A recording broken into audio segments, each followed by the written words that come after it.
할렐루야. 오늘 2부 예배에 오신 모든 분들을 예수님의 이름으로 축복하고 환영합니다. 오늘 말씀의 제목은 혼인잔치에서 일어났던 그 기적, 이런 말씀입니다. 예수님은 기적을 만드신 분이십니다. 그래서 우리가 예수님을 아는 것이 아주 중요해요.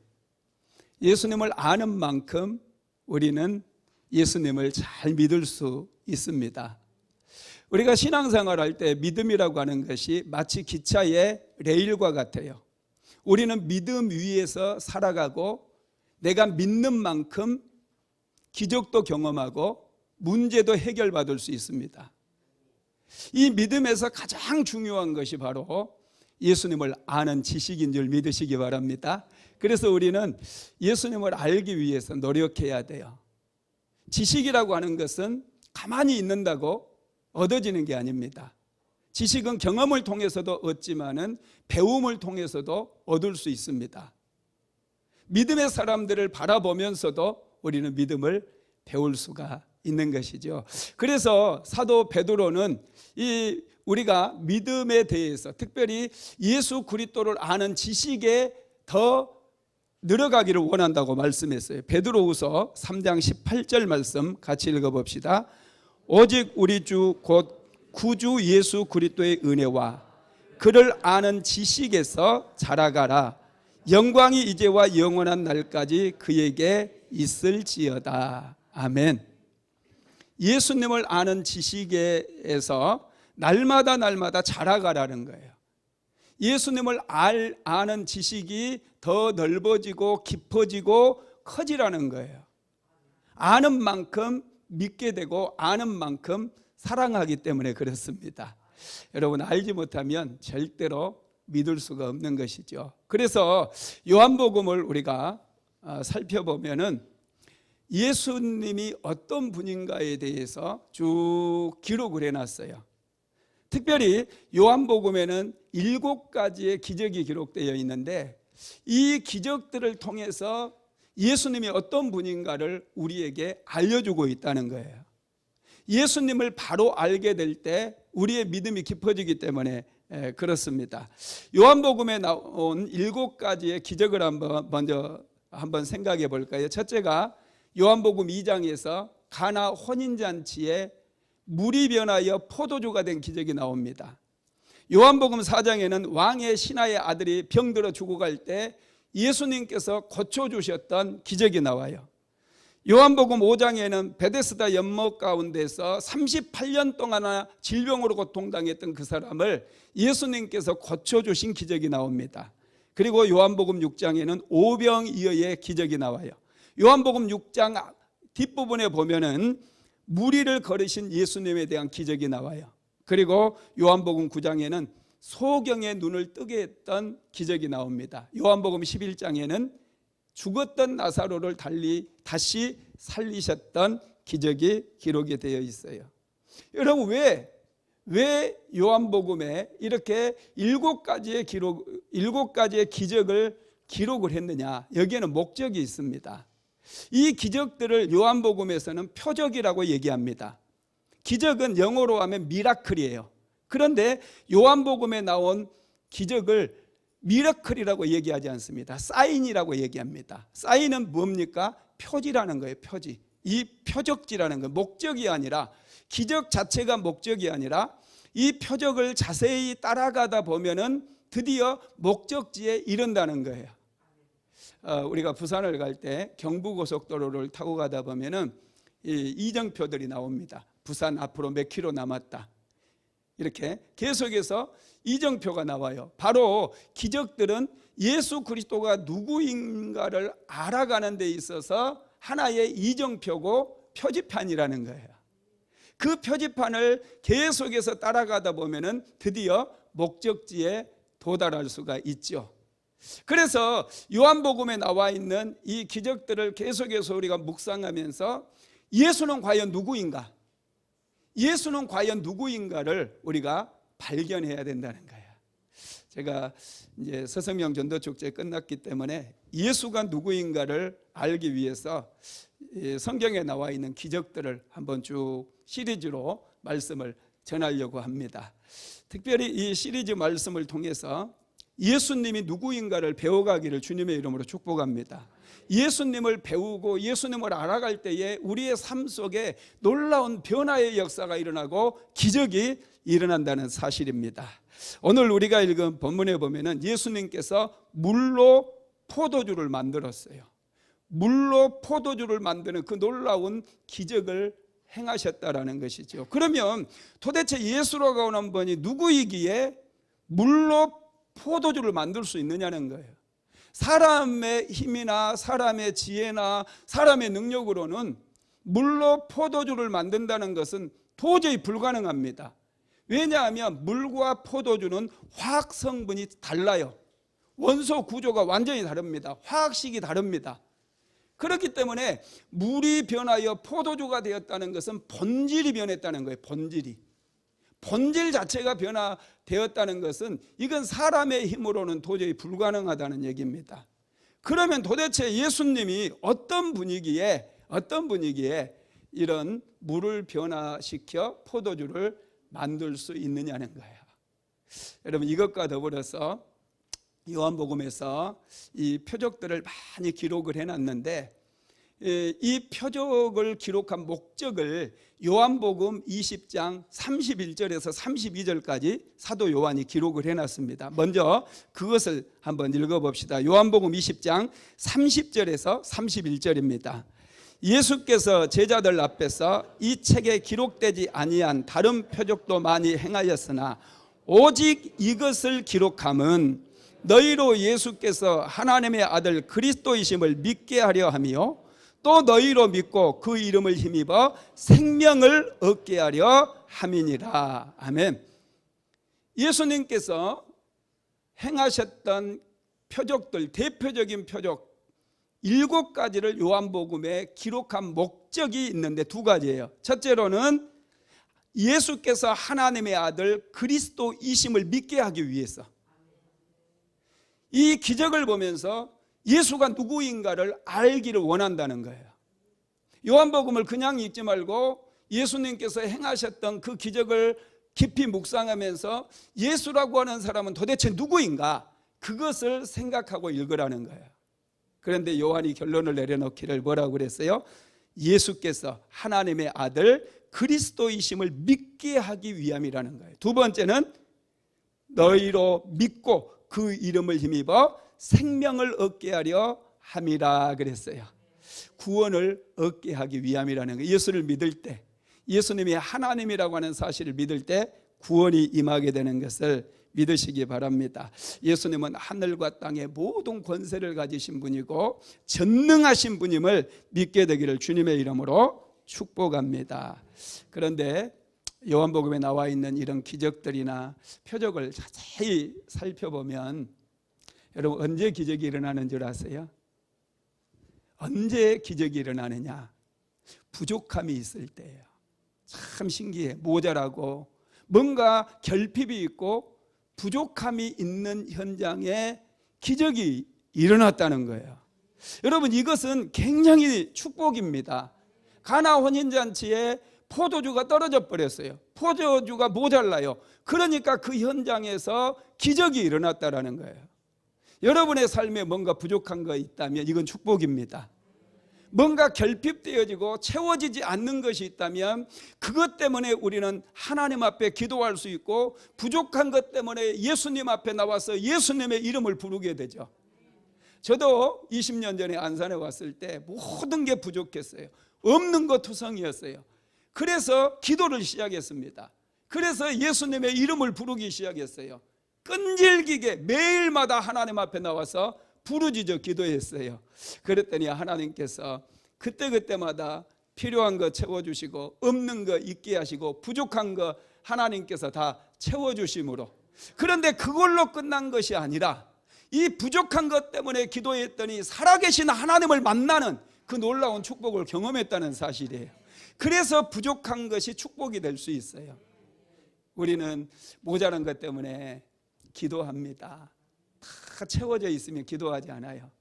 모든 게 충만하게 채워져 있고 내가 부자고 없는 게 없는 사람들은 절대로 기도하지 않습니다. 그런데 부족한 것 때문에 기도하는 거예요. 부족한 것 때문에 하나님 앞에 나와서 하나님 채워달라고, 하나님 도와달라고 그렇게 기도하다가 우리가 살아계신 하나님을 만난다는 거예요. 이게 인생의 수지받는 일입니다. 그렇게 되기를 주님의 이름으로 축복합니다. 가나 혼인잔치는 포도주가 부족했어요. 포도주가 떨어져 버렸어요. 그래서 아주 난감했습니다. 주인이 얼마나 당황스러웠겠습니까? 포도주가 떨어져 버렸어요. 잔치를 더 이상 진행할 수가 없어요. 그런 난감한 상황 속에 여러분 참 다행인 것은 그곳에 예수님의 어머니 마리아가 있었고 예수님이 계셨다는 거예요. 참 놀라워요. 예수님을 믿게 되면 우리는 항상 예수님을 모시게 되죠. 그래서 결핍이 있고 부족한 것이 있어도 두려워하지 않아도 돼요. 염려하지 않아도 됩니다. 왜냐하면 예수님께서 계신 곳에 항상 기적이 일어날 수 있거든요. 혼인잔치 자리에 예수님이 계셨다라고 하는 것, 이것은 축복이라는 사실을 믿으시기를 바랍니다. 그곳에 예수님의 어머니 마리아가 있었어요. 그리고 이 마리아를 살펴보면은 마리아는 혼인잔치집의 문제가 무엇인지, 그리고 이 문제를 어떻게 해결할 것인지, 이 해결책을 마리아가 가지고 있다는 거예요. 인생을 살아갈 때 문제가 찾아왔어요. 우리가 문제가 찾아오면 고통스럽습니다. 왜 고통스럽고 힘듭니까? 해결책이 없기 때문에. 이 문제를 어떻게 해결해야 될 것인가, 해결책을 찾지 못하기 때문에 두려운 거예요. 그런데 여러분, 문제에 대한 해결책을 가지고 있다면 우리는 절대로 두려워할 필요가 없습니다. 마리아는 문제를 정확하게 파악을 했고 이 문제에 대한 해결책을 가지고 있었어요. 그래서 마리아가 예수님께 그 문제를 아뢰게 됩니다. 얘기를 해주게 된다는 거예요. 그래서 기적이 일어나요. 오늘은 우리가 이 가나 혼인잔치 집에서 일어났던 이 기적을 통해서 은혜를 나누겠는데, 도대체 어떤 믿음이 우리의 삶에 기적을 끌어오는지 그걸 한번 살펴보도록 하겠습니다. 첫째는 기도하는 믿음이에요. 없는 채로, 부족한 채로 머물러 있지 마십시오. 뭔가 결핍이 느껴지고 뭔가 절박한 문제가 생길 때 사람 찾아가지 말고 하나님 앞에 엎드리게 되기를 주님의 이름으로 축복합니다.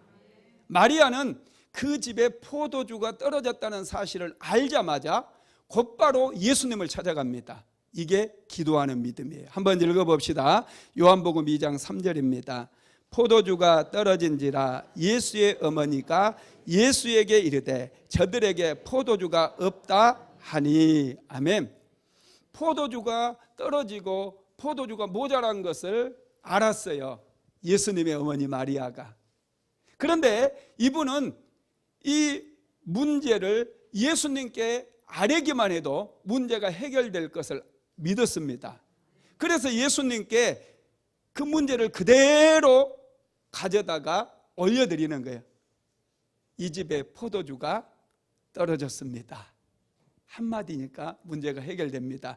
그런데 여러분 참 놀라운 것은요, 예수님의 반응이에요. 예수님께서 이 말을 듣고 어떻게 반응을 하느냐. 4절을 읽어봅시다.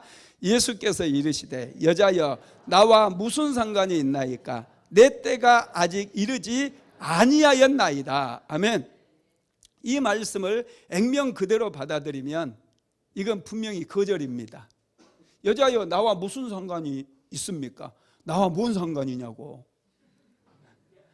나와 상관없다고. 아직 내 때도 이르지 아니하였습니다. 이렇게 반응을 하잖아요. 내 때가 이르지 아니하였다는 거예요. 여러분 이것은 분명히 거절이거든요. 그렇다라고 한다면은 여러분 이것은 이야기 구성이 잘 맞지를 않아요.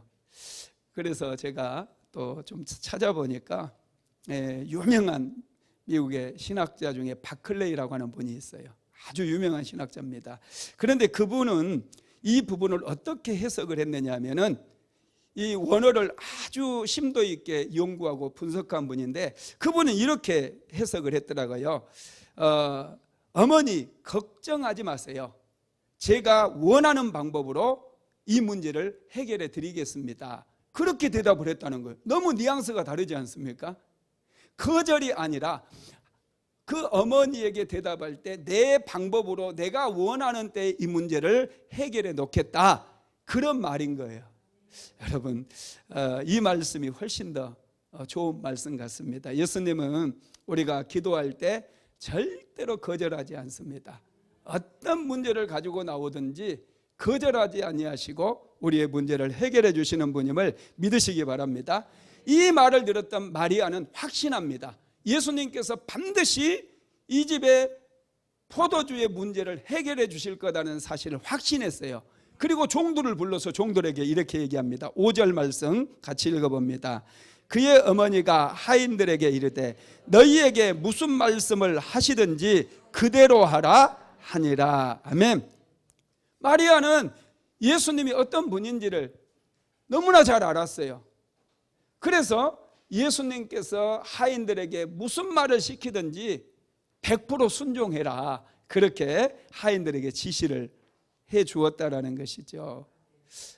여러분, 이것이요 사실은 기도하는 그런 자세고 기도하는 믿음입니다.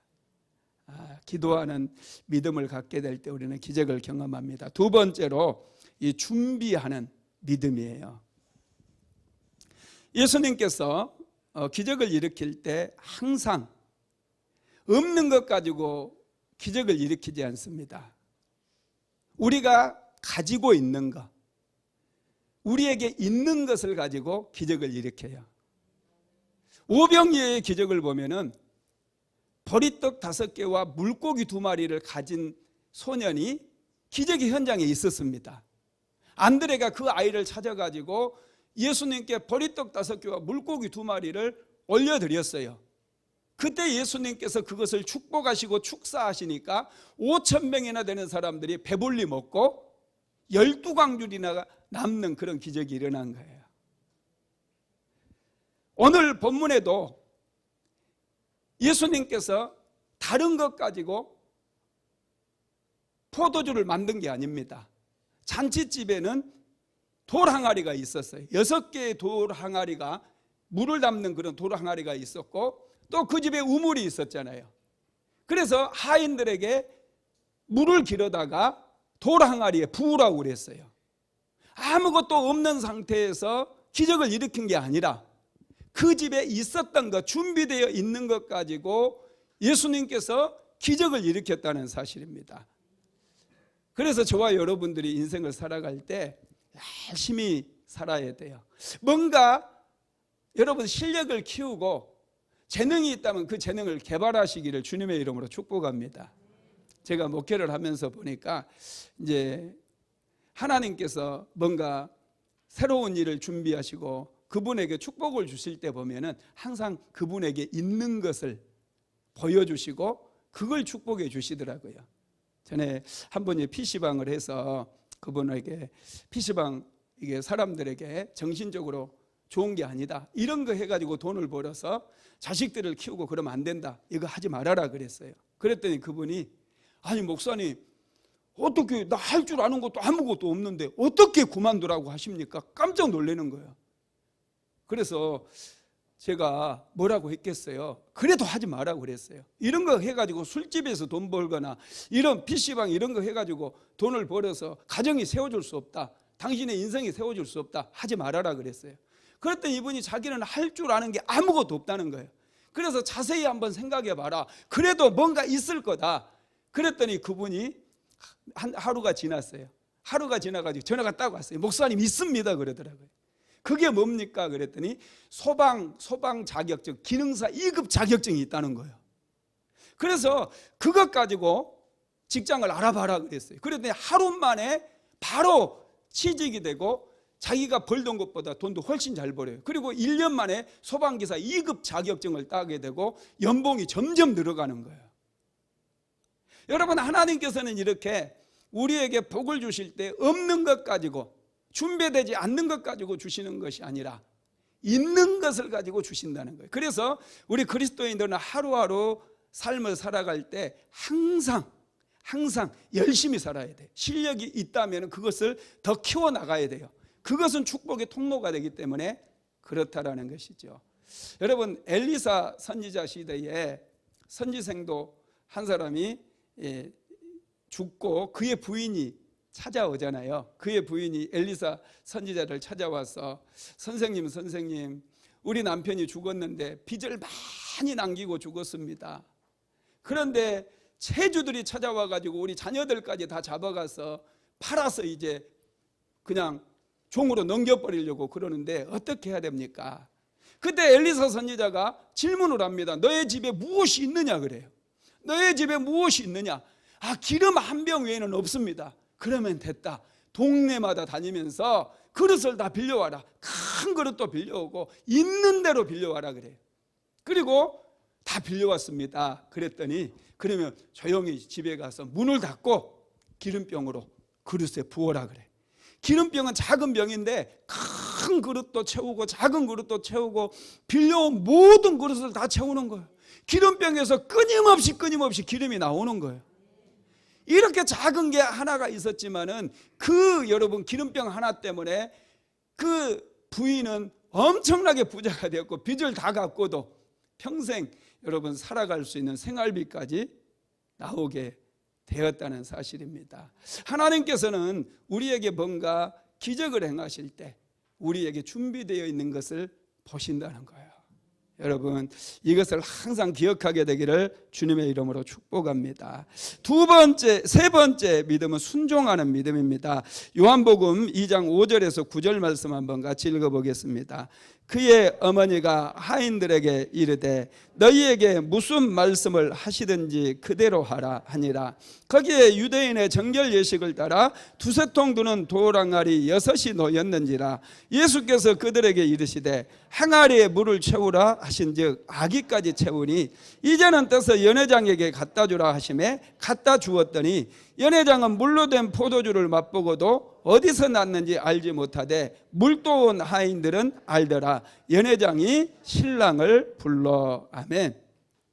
하인들의 믿음은 순종하는 믿음이었어요. 예수님께서 하인들을 부르십니다. 그러더니 하인들에게 이 돌항아리에 물을 채워라 그래요. 그래서 하인들이 열심을 다해서 우물에 가서 물을 길어다가 이 돌항아리를 채웁니다. 그런데 이 하인들이 굉장히 성실하더라고요. 그냥 예수님께서 돌항아리에 물을 채우라고 그랬거든요. 그러면 항아리 하나만 채울 수 있잖아요. 깨가 많은 사람들 하나만 다 채워놓고 예수님은 다 채웠는데요 이렇게 얘기하지 않겠어요? 그런데 이 하인들은 돌항아리 6개의 물을 아기까지 채웠다 그랬어요. 출렁출렁하게 물을 가득 채워놨습니다. 그러자 다시 예수님께서 명령을 하시기를 그러면 이제는 이 물을 떠서 연회장에게 갖다 주라 그래요. 그러면 여러분 하인들의 입장에서 생각해 보면 좀 기분 나쁘지 않겠어요? 아니 물을 떠다가 왜 돌항아리에다 부으라고 그러냐고. 그냥 연회장에게 갖다 주면 되잖아요. 우물에 그냥 물을 퍼서 연회장에게 갖다 주면은 일을 줄일 수 있잖아요. 일을 효율적으로 할 수 있잖아요. 오늘날은 효율의 시대거든요. 왜 한 번 뺑뺑이를 돌리고 귀찮게 쓰리 다시 그 물을 떠서 갖다 주라고 하냐고요. 이거 굉장히 좀 저 같으면 깨가 많아가지고 그렇게 일을 시키면 막 사장을 가르치려고 할 것 같아요. 예수님 이렇게 일하는 법이 어디 있습니까? 그냥 우물에서 떠다가 바로 갖다 주면 되지 왜 여기다 한번 하라고 하십니까? 이렇게 따졌을 것 같아요. 그런데 예수님께서 그렇게 지시하실 때 이 하인들은 고민이 없어요. 고민이 없습니다. 그냥 예수님의 말씀에 순종을 한다는 거예요. 이게 여러분 굉장히 놀라워요. 갈등이 없어요. 갈등이. 사람들은 이런 일이 생기게 되면 여러 가지 반응을 나타낼 수 있거든요. 왜 항아리에 채워야 됩니까? 이것부터 시작해서 어떤 분은 항아리 한 개만 채울 수도 있고 또 다시 연회장에게 갖다 주러 가면 이건 이제 진짜 문제잖아요. 이것은 포도주라는 거거든요. 연회장에게 갖다 주라는 것은 포도주를 갖다 주라는 거예요. 그러면은 아니 물인데, 이건 물인데 우리가 방금 물을 길러다가 이곳에 넣었는데 이것을 지금 갖다 주라고요? 이렇게 예수님께 따질 수 있잖아요. 그런데 이 하인들은 전혀 갈등이 없어요. 그냥 순종해요. 여러분, 순종하는 게 굉장한 믿음이에요. 우리는 자꾸 따집니다. 목사님, 이게 물인데 어떻게 이걸, 자꾸 우리는 따져요. 그러다 보니까 삶의 기적이 일어나지 않아요. 믿음은 굉장히 단순해요. 예수님께서 말씀하시는 대로 순종하면 그 현장에는 반드시 기적이 일어난다는 거예요. 그러면 여러분, 이 기적이 언제 일어났을까요? 이 돌항아리에 물을 한번 담았어요. 이때 기적이 일어났나요? 기적이 일어나지 않았어요. 물을 떠서 연회장에게 갖다 주라고 그랬거든요. 연회장에게 갖다 주는 과정 속에서 물이 포도주로 바뀐 게 아니거든요. 분명히 돌항아리에 들어있는 그 물을 떠다가 연회장에게 갖다 주었어요.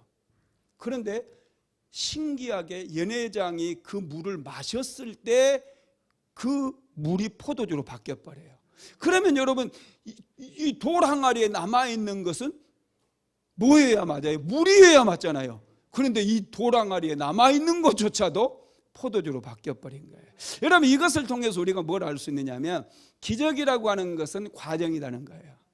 기적은 어떤 완성된 결론이 아니라 기적은 모든 이런 과정, 물을 돌항아리에다 넣는 과정, 그리고 돌항아리의 물을 다시 떠다가 연회장에게 갖다 주는 그런 과정을 통해서 기적이 완성되었다는 거예요.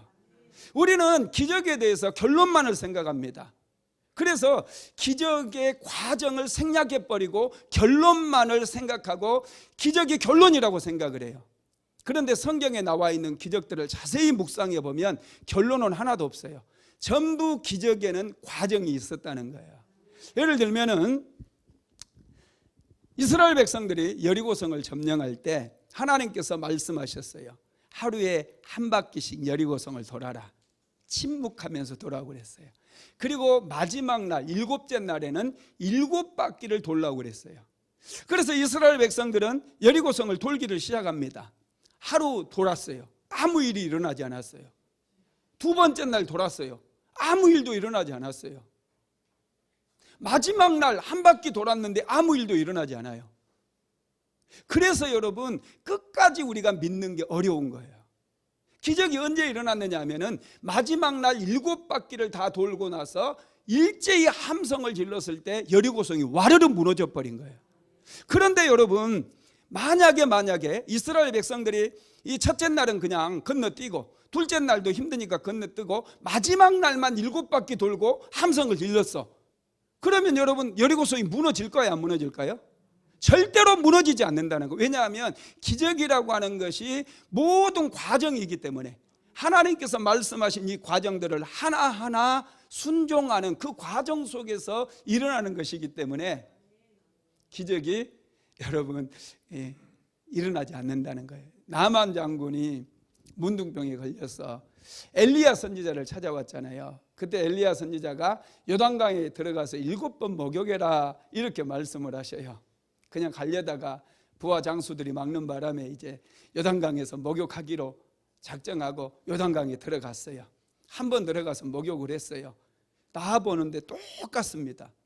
두 번째, 세 번째, 6번째까지 문둥병 그대로 있어요. 뭐 갑자기 조금 살이 좀 변했다. 여기 와봐, 여기 좀 바뀌었네 이렇게. 이게 없어요. 그런데 놀랍게 마지막 7번째 목욕하고 나왔더니 깨끗하게 나아버렸다는 거예요. 만약에 나아만 장군이 야 쫄병 너 들어가서 목욕하고 나와. 여기 6명 딱 집어넣어서 그리고 7번째 자기가 들어가서 목욕했어요. 그러면 여러분 기적이 일어날까요, 안 일어날까요? 안 일어난다는 거예요. 왜냐하면 이 기적이라고 하는 것이 이런 과정이 함께 가야 하기 때문에 그래요. 그래서 여러분, 우리가 예수님을 믿고 뭔가 결핍이 있고 부족함이 있을 때 우리는 기도하잖아요. 기도하는 거 시작하는 거 그것 자체가 벌써 기적이 시작됐다는 거예요. 이게 과정이에요. 기적을 내가 경험하고 기적을 원한다면은 기도를 시작하는 날부터 이미 기적이 일어나고 있음을 확신하고 언제까지 하면 돼요? 기적이 일어날 때까지. 와, 이게 모든 과정이 기적이라는 거예요. 그래서 여러분 어려워요. 사실은 이 순종하는 믿음이 굉장히 어렵습니다. 그렇지만은 그 과정을 우리가 철저하게 인식을 하고 하루하루 쌓아 나가게 되면 반드시 기적을 경험할 수가 있는 것이죠. 자, 오늘 본문 한번 읽어봅시다. 9절 말씀입니다. 요한복음 2장 9절 시작. 연회장은 물로 된 포도주를 맛보고 어디서 났는지 알지 못하되 물도온 하인들은 알더라. 연회장이 신랑을 불러. 아멘. 연회장은 포도주 맛에 대해서 누구보다 잘 아는 사람이었어요. 그 연회장이 포도주 맛을 정말로 잘 감별하는 그 사람이 포도주를 맛보고 어디서 났는지 알지를 못했다고 그래서 너무나 질이 좋은 포도주이기 때문에 그래서 신랑을 불렀다고 얘기를 합니다. 이분이 너무 감동을 받았기 때문에. 여러분, 기적은 과정이기 때문에 이 연회장은 어디서 났는지 알지를 못해요. 그러나 이 기적의 한복판에서 물을 옮겼던 사람들은 하인들이잖아요. 그런데 이 하인들은 분명히 알고 있습니다. 자기들이 우물에서 물을 포와서 도랑아리에 부었고 그 도랑아리에 있는 물을 떠서 갖다 주라고 하니까 그걸 갖다 줬거든요. 그래서 하인들은 알지만은 이 연회장은 알지 못했다라는 것이죠.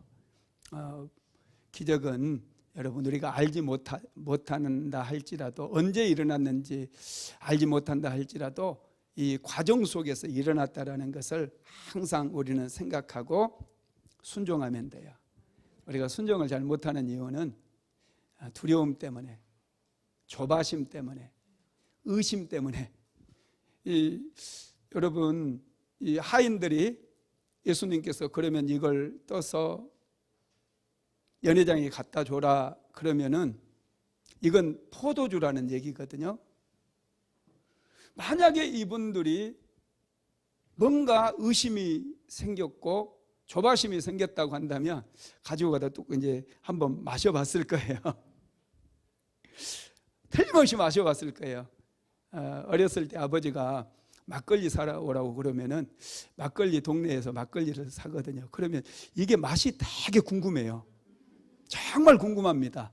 그러면 가다가 딱 이제 병을 옛날에는 막걸리 병이 있었어요. 그걸 딱 대고 한번 마셔봐요. 막걸리 맛 어떤지 아세요? 먹을만 합니다. 그 막걸리 맛이요, 상당히 이게 끄는 맛이 있어요. 그래서 한번 마시게 되면 중독이 있습니다. 그래서 아버지가 술 사오라고 할 때마다 조금씩 마셔봤어요. 하여튼 얼마든지 마셔볼 수 있거든요. 그런데 이 하인들은 믿어버렸어요. 그래서 그 포도주를 예수님께 그대로 가져다 줬습니다. 조바심이 생기고 의심이 생기면 우리는 의심하게 돼요. 믿지를 못합니다. 사울왕이 그랬어요. 사울왕이 블레셋과의 전쟁을 앞두고 사무엘 선지자가 와서 하나님 앞에 제사를 드리고 또 백성들을 축복해 주기를 간절히 소망하고 사무엘에게 연락을 넣어가지고 빨리 오라고 그랬어요. 그런데 사무엘이 오기로 했는데 기한이 지나서도 오지를 않아요. 그래서 두려워지기 시작합니다. 블레셋 군대에 막 함성 소리가 들려오기 시작하죠. 군인들은 막 도망치기 시작하죠. 두려워지기 시작합니다. 그래서 사울이 스스로 하나님 앞에 번제를 드리죠. 한번 읽어봅시다. 사무엘상 13장 8절에서 9절입니다. 사울이 사무엘이 정한 기한대로 이레를 기다리되 사무엘이 길갈로 오지 아니하매 백성이 사울에게서 흩어지는지라 사울이 가로되 번제와 화목제물을 이리로 가져오라 하여 번제를 드렸더니 두려움이 찾아오니까 선을 넘어버려요. 하지 말아야 될 행동을 하게 됩니다. 우리가 순종할 때도 항상 기억해야 될 게 두려움이에요. 내 안에 조바심이 있지 않는가. 하나님의 때를 우리는 기다릴 수 있어야 돼요. 이게 믿음이거든요. 기다리는 것 자체가 믿음이라는 것이죠. 지금 잔치집에 포도주가 떨어져 버렸어요. 이 포도주가 떨어져 가지고 이제 큰일 난 거죠. 그런데 예수님께서 분명히 그 포도주가 떨어진 것을 알고 결례 항아리에다가, 결례에 물을 담아 넣었던 그 항아리에다가 물을 갖다 부으라고 그랬어요. 좀 어떻게 보면 잔치 주인의 입장에서 보면은 좀 엉뚱한 일을 예수님이 시키신 것 같거든요. 하인들의 입장에서도 그렇고. 그럼에도 불구하고 예수님께서 하시는 일을 잠잠히 기다렸을 때 그 잔치에 포도주가 넘치게 된 것을 믿으시기를 바랍니다. 오늘 우리는 가나 혼인잔치의 기적을 통해서 이 중요한 것을 배울 수 있어요. 혼인잔치의 기적은 중요한 의미를 지니고 있는데, 첫째는 예수님께서는 변화를 일으키시는 분이라는 거예요. 물로 포도주를 만들어 버렸어요. 변화하는 것은 굉장히 어려워요. 수준이 낮은 사람이 수준이 높아지기 위해서는 엄청난 노력이 필요해요. 변화하는 데는 에너지가 필요해요. 큰 힘이 필요합니다. 사랑이 없는 사람이 사랑을 하려고 하면 너무너무 고통스러운 거예요. 너무너무 많이 참아야 돼요. 변화는 좋은 것이기 때문에, 제가 전에도 말씀드렸는데, 우리가 사는 세상은 엔트로피의 법칙이 적용되어져. 이거 연력학 제2법칙입니다. 연력학 제2법칙이 뭐냐 하면은 모든 지구에 존재하는 모든 것들은 계속해서 다 낡아버리고 쓰레기로 바뀌는 과정에 있다는 거예요. 그래서 여러분, 이런 마이크도 100년 지나면 어떻게 될까요? 이게 부서져 가지고 쓰레기가 되는 거예요. 이 꽃도 얼마 안 있으면 금방 시들어 가지고 쓰레기가 돼버리잖아요. 이게 연력학 제2의 법칙에 적용을 받기 때문에 그렇습니다. 이 연력학 제2의 법칙을 우리가 적용받기 때문에 진화론이 완전히 잘못된 거예요. 진화가 좋은 곳으로 되는 게 아니라 오히려 안 좋은 쪽으로 진화가 돼야 맞는 거예요. 사람이 원숭이가 되는 거, 이게 오히려 더 맞다는 거예요. 모든 게 연력학 제2법칙, 엔트로피의 법칙에 적용을 받기 때문에 그래요. 그래서 여러분, 사랑하는 것은요 굉장히 어려워요. 사랑 안 하고 미워해버리는 거. 여러분, 미워하는데 공부한 적 있어요? 어떻게 하면 우리가 잘 미워할 수 있을까? 어떻게 하면 비난 잘할 수 있고, 어떻게 하면 사람을 막 망하게 할 수 있는 거, 이거 배웁니까? 안 배우거든요. 그냥 막 살면 그렇게 되는 거예요.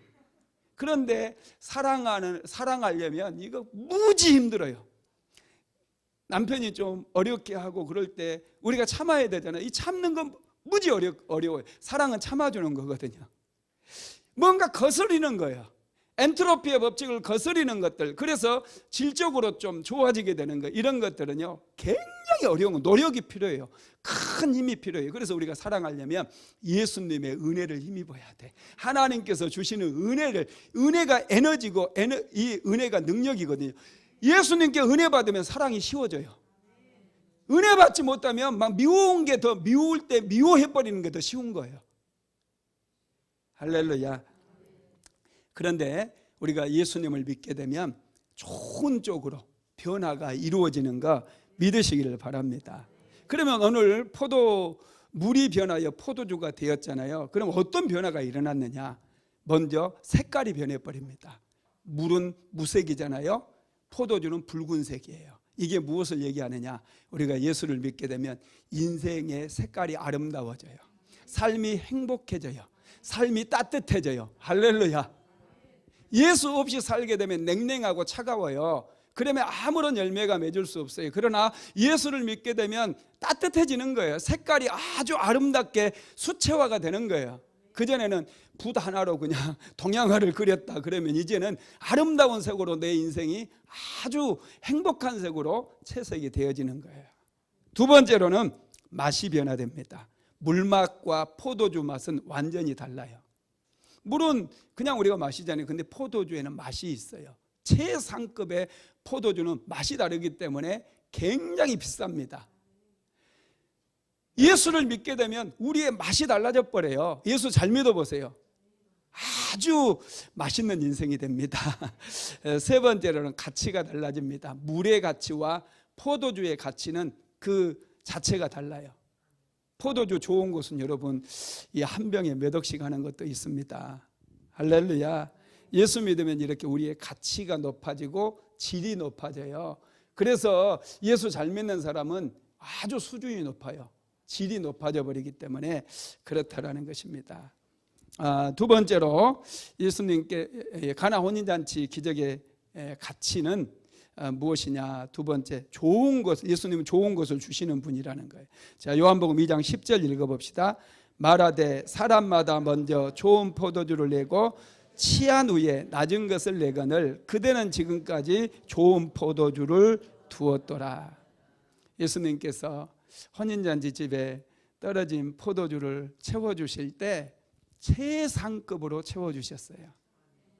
좀 질이 낮은 거 주시면서 야 이제 빨리 집으로 가야 되겠다, 맛없으니까 여기 더 있어봤자 맛없는 이렇게 막 흩어버리려고 하신 게 아니라 하나님께서는, 예수님께서는 이 포도주가 떨어진 집에 최상급의 포도주로 채워주셨다는 거예요. 이게 무엇을 의미합니까? 우리가 하나님께 기도하고 그러면 하나님께서 응답해 주실 때는 최상급으로 가장 좋은 것으로 우리 인생에 채워주셔요. 이런 하나님을 경험하게 되기를 주님의 이름으로 축원합니다. 예수님은 좋으신 분이셔요. 정말로 좋으신 분이십니다. 우리에게 좋은 것을 주시는 분이에요. 세 번째로 예수님은 기적을 통해서 스스로의 영광을 나타내시는데 11절 말씀 읽어볼까요? 예수께서 이 첫 표적을 갈릴리 가나에서 행하여 그의 영광을 나타내심에 제자들이 그를 믿으니라. 아멘. 예수님께서 갈릴리 가나에서 표적을 나타내시면서 하나님의 영광을 나타냈어요. 그 자신의 영광을 나타냈는데 이게 왜, 이 기적이 왜 예수님 스스로에게 영광이 될 수 있느냐면 이 표적을 잘 묵상하다 보면 아, 예수님이 하나님이시구나, 그걸 발견할 수 있기 때문에 영광이 될 수 있는 거예요. 믿으시기 바랍니다. 말씀을 마무리하겠습니다. 가나 혼인잔치의 기적은 포도주가 모자랐기 때문에 일어났어요. 우리의 삶에도 모자라는 것이 아주 많습니다. 그런데 우리 모자라는 것이 축복이 되기 위해서는요, 모자란 것 때문에 하나님의 이름을 불러야 돼요. 저도 가난 때문에 하나님의 이름을 부르다가 이 우주 만물을 만드셨던 살아계신 하나님을 만나게 되었어요. 살아계신 하나님을 만남으로 인해서 하나님께서 주시는 모든 은혜도 누리고 또 천국의 기쁨을 누릴 수가 있게 된 것입니다. 그래서 우리는 이 약한 것들로 인해서, 나의 모자라는 것들로 인해서 오히려 기뻐해야 되고, 이것이야말로 하나님을 만날 수 있는 기회요, 축복을 받을 수 있는 기회다, 그렇게 생각하게 되기를 주님의 이름으로 축복합니다. 고린도후서 12장 9절로 10절 같이 읽어봅시다. 나에게 이르시기를 내 은혜가 내게 족하도다. 이는 내 능력이 약한 데서 온전하여 짐이라 하신지라. 그러므로 도리어 크게 기뻐함으로 나의 여러 약한 것들에 대하여 자랑하리니 이는 그리스도의 능력이 내게 머물게 하려 함이라. 그러므로 내가 그리스도를 위하여 약한 것들과 능욕과 궁핍과 박해와 공고를 기뻐하노니 이는 내가 약한 그때에 강함이라. 사도 바울은 약함이 주는 축복을 경험을 했어요.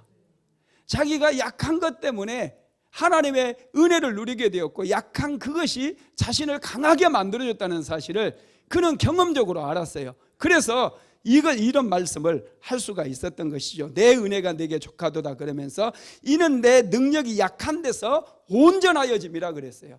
내 능력이 약하기 때문에 하나님께 능력 달라고 기도한다는 거예요. 나에게 부족한 것이 많기 때문에 나는 더 많이 하나님 앞에 나아갈 수 있고 더 많이 기도할 수 있는 것 때문에 그것이 바로 은혜고 축복이라는 사실을 바울은 알았다라는 거예요.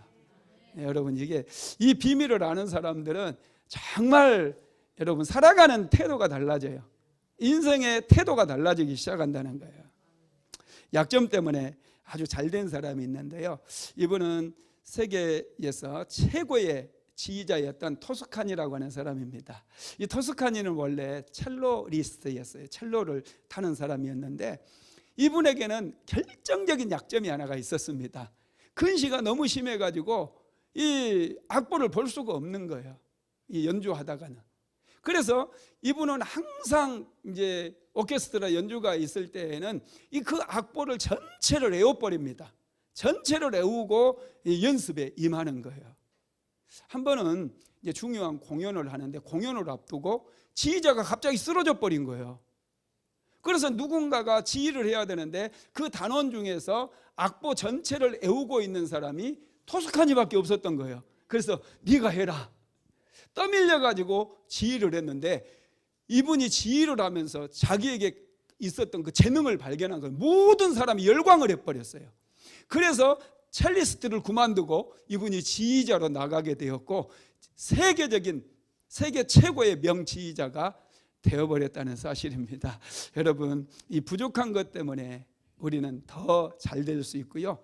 우리의 부족한 것 때문에 우리는 하나님을 만날 수 있고요. 부족한 것 때문에 하나님께서 주시는 놀라운 기적도 경험하고 축복도 경험할 수 있다는 사실을 믿게 되기를 주님의 이름으로 축복합니다.